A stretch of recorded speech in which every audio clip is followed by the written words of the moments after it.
A mitologia japonesa tem uma história que remonta a mais de 2000 anos, e assim como a mitologia grega e egípcia, possui um grande número de divindades e entidades. Entre eles, deuses, deusas, espíritos e demônios, cujas histórias dizem respeito da criação do mundo, a fundação do Japão, e também as atividades dos seres humanos, animais, criaturas mágicas, e as próprias divindades. A origem de tudo como conhecemos hoje tem sua versão também na mitologia japonesa.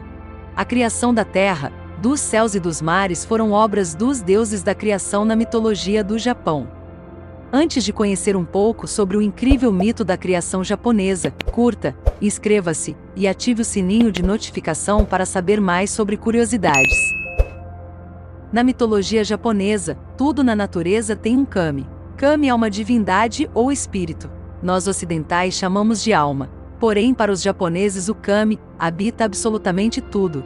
Kami pode ser usado para descrever espíritos de entes falecidos ou espíritos de animais. A consequência é um panteão japonês enorme. Segundo a mitologia japonesa, existem 8 milhões de kami. A simbologia do número 8 é tradicionalmente usada para representar o infinito no Japão. Por lá, mitos e lendas contam sobre o kami de lugares ou coisas como uma rocha, uma floresta ou montanha. Um kami pode ser bom ou ruim, podendo inclusive ser incrivelmente poderoso, podendo controlar a natureza, por exemplo. Dentre tantos deuses e deusas, alguns são muito relevantes para os mitos e histórias do Japão. São eles: Izanami e Izanagi, os deuses da criação. A criação do Japão. O Kunio-mi, que significa nascimento ou formação do país. É a história tradicional e lendária do aparecimento do arquipélago japonês, logo após a criação do mundo, do céu e da terra. Os deuses Izanagi e Izanami foram encarregados pelos deuses primordiais de formar uma série de ilhas que se tornariam o que hoje conhecemos como o arquipélago de ilhas pertencentes ao Japão. Logo após a criação do planeta, foram então criadas por esses deuses as ilhas.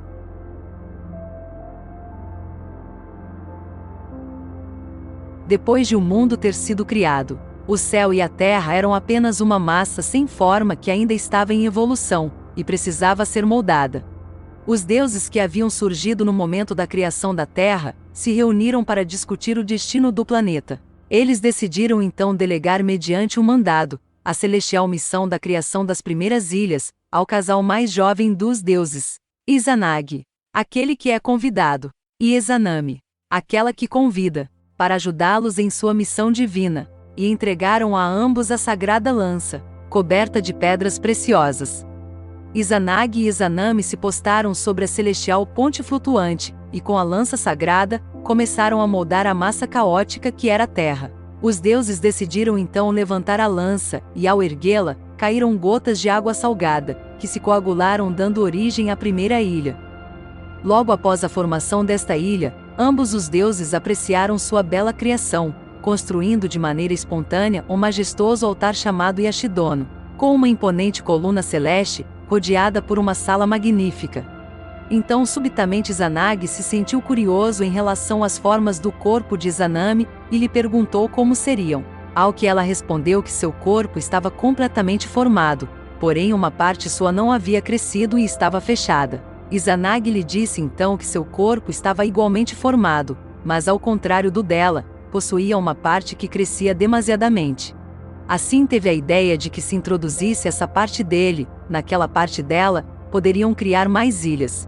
Izanami aceitou a proposta de Izanagi, e ele fez ainda outra proposta, que ambos girassem ao redor da majestosa coluna, Izanami para a direita e Izanagi para a esquerda. Então, ao se encontrarem realizariam a procriação. No entanto, no momento de consumar o encontro no pilar, Izanami, impressionada e atraída pela beleza do deus, foi a primeira a falar, dizendo a Izanagi o quanto ele era belo e amável. Izanagi então respondeu que ela era mais bela e amável ainda. De repente se deu conta do erro que Izanami havia cometido, pois não era adequado uma mulher falar primeiro, e a repreendeu por isso. Apesar disso, ambos continuaram com o ato da procriação. Mais tarde, e de maneira repentina, geraram um filho chamado Iruko, ou menino sanguessuga. Este foi abandonado em uma barca de juncos, sendo arrastado pela corrente. Depois deram à luz a Hashima, ou Ilha de Espuma. Tanto Iruko como a Hashima foram considerados filhos ruins e tratados como ilegítimos por Izanagi e Izanami. Preocupados por não estarem gerando filhos bons, decidiram ir consultar os deuses primordiais. Os deuses, mediante a adivinhação, lhes responderam que a razão do problema era porque a mulher havia falado primeiro.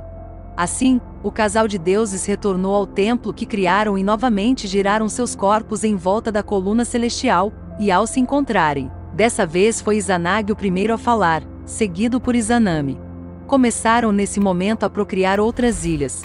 Segundo a lenda, a formação do Japão começou com a procriação de 8 grandes ilhas. Estas 8 ilhas que se formaram são conhecidas tradicionalmente como o País das 8 Grandes Ilhas. Seu conjunto é conhecido atualmente como Japão.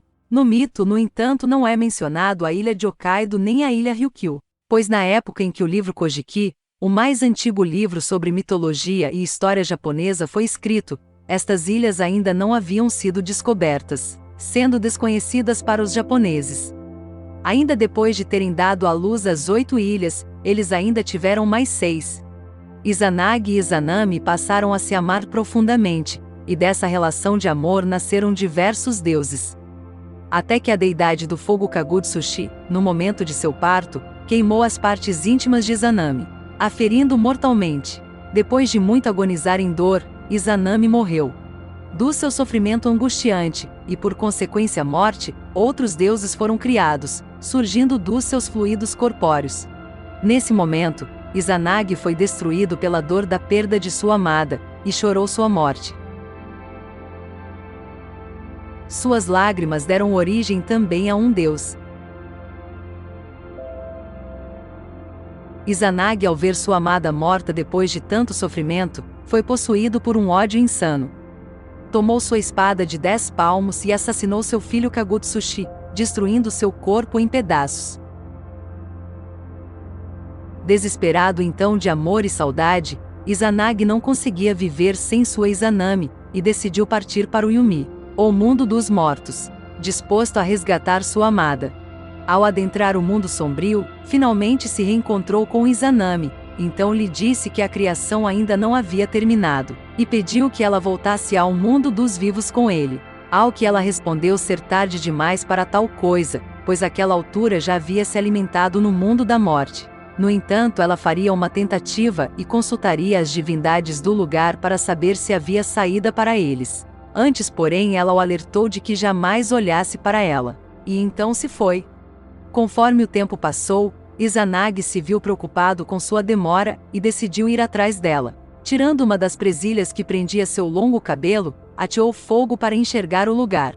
Foi quando encontrou Izanami, e o que viu o chocou. Sua amada esposa já não era a mesma. A deusa de antes, a mais bela mulher que ele já havia visto, tinha se convertido em um cadáver em decomposição. Seu rosto e corpo, outrora tão lindos, estavam putrefato e cheio de vermes. A própria Izanami, envergonhada por sua aparência, se retraiu, e ordenou aos horríveis seres do submundo que caçassem seu esposo, provocando a fuga de Izanagi do mundo dos mortos. Do corpo morto de Izanami nasceram os deuses do trovão. Ainda temerosa que seu amado voltasse ao mundo dos mortos e a visse deformada, Izanami mandou os deuses do trovão, e mais centenas de guerreiros do Yumi em seu encalço. Izanagi desembainhou sua mítica espada e se protegeu do furioso ataque. Quando finalmente Izanagi conseguiu sair do Yumi, preocupado que tais criaturas saíssem para o mundo dos vivos, ergueu uma pedra monumental para bloquear a saída do mundo dos mortos. E foi nesse momento que seus olhos e o de sua amada Izanami se olharam pela última vez. E então Izanagi desceu a rocha gigante, e eles nunca mais se encontraram novamente.